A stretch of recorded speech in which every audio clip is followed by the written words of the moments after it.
सीना कितने लोगों का हमको नहीं पता, लेकिन 56 इंच का पेट हमने बहुत लोगों का देखा है। खैर, अरे साहब कुछ तो इतने मोटे होते हैं, दरवाजे में सीधे नहीं घुस सकते भाई साहब, ऐसे दरवाजे में भी ऐसे लगते हैं।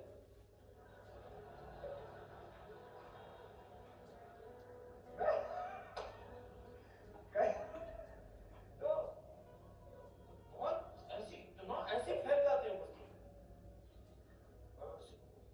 ये उस फैलाव को सिकोड़ने में मदद करता है। 50 बार 100 बार कर लिया, पूरी कमर एकदम।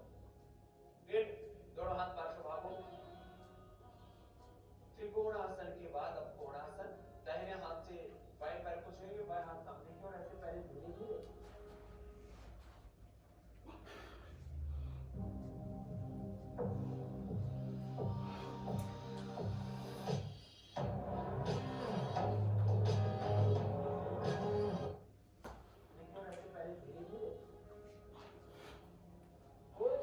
पहले धीरे किया, फिर तेजी से 25-50 बार से लेकर के 100 बार करेगा, फिर कोई मोटा मोटी नहीं रहेगा। तो जाड़ा जाड़ी बोलते हैं गुजरात में, और साउथ में बोलते हैं डुम्बा डुम्बी। कोई डुम्बा डुम्बी नहीं, कोई मोटा मोटी खोटा फूटी नहीं। दोनों पैर पास में, अगला अभ्यास पाद हस्तासन। तो ये खड़े होकर के 4 अभ्यास विशेष है मोटापा के लिए, बहुत पुरुषार्थ करना पड़ता है। इस संदर्भ में हमेशा एक बात मैं कहा करता हूँ, आप भी सोते हैं तो माथा घुटनों से लगा देते हैं, प्रयत्न करते हैं कि दोनों हाथ पैर के पंजों के पास आ जाए। जो मोटे हैं वो इतने नहीं घुट पाएंगे, उनके तो हाथ भी जमीन पर ना टिक पाएंगे, वो तो ऐसे बीच में अटक जाएंगे। लेकिन जितना हो धीरे धीरे अभ्यास बढ़ाएं, धीरे धीरे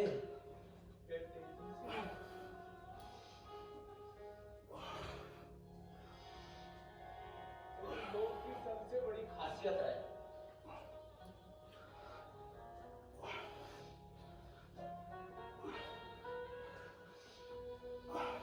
रिलैक्स, बैठे, कि इसको हर उम्र का व्यक्ति,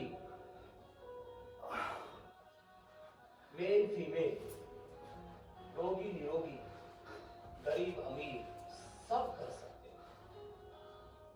बच्चे योग करेंगे, बलवान बनेंगे, प्रज्ञावान बनेंगे, चरित्रवान बनेंगे, महान बनेंगे। जो स्वस्थ व्यक्ति योग करेंगे और ज्यादा बलवान बनेंगे, सदा निरोगी रहेंगे। योग रोगी करेंगे, निरोगी हो जाएंगे, उपयोगी हो जाएंगे। सकारात्मकता, गुणात्मकता, उत्पादकता, उनकी दिव्यता बढ़ती जाएगी। बड़े जबरदस्त लाभ। खैर, अब तो चक्रियासन बैठ करके मोटा करके, ये मोटापा का पूरा पैकेज बता। मैं कह रहा था कुछ भी जीवन में पाना, उसका एक मंत्र है। एक वाक्य कहा जाता है, समाज में जो कहावतें होती है ना, उसमें 99% के पीछे बहुत बड़ा तर्क होता है, सत्य होता है, युक्ति होती है, प्रमाण होता है, अनुभव होता है। कि भाई आदमी ठान ले तो क्या नहीं कर सकता। तो आदमी ठान ले, चाहे कितना ही मोटा हो, 1.5-2 क्विंटल का हो, कि मुझे पतला होना है, तो फिर वो मोटा नहीं रह सकता। मैंने लोगों को मोटापे को, बीपी को, शुगर को, थायराइड को, आर्थराइटिस को, हेपेटाइटिस को तो पराजित करके देखा ही है।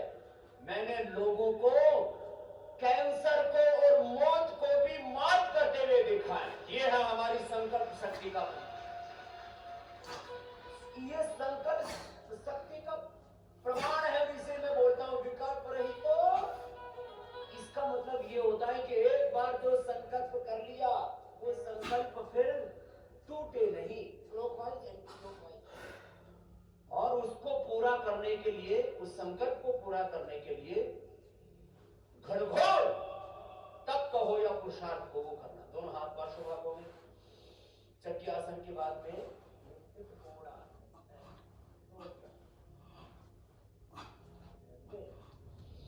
और ऐसे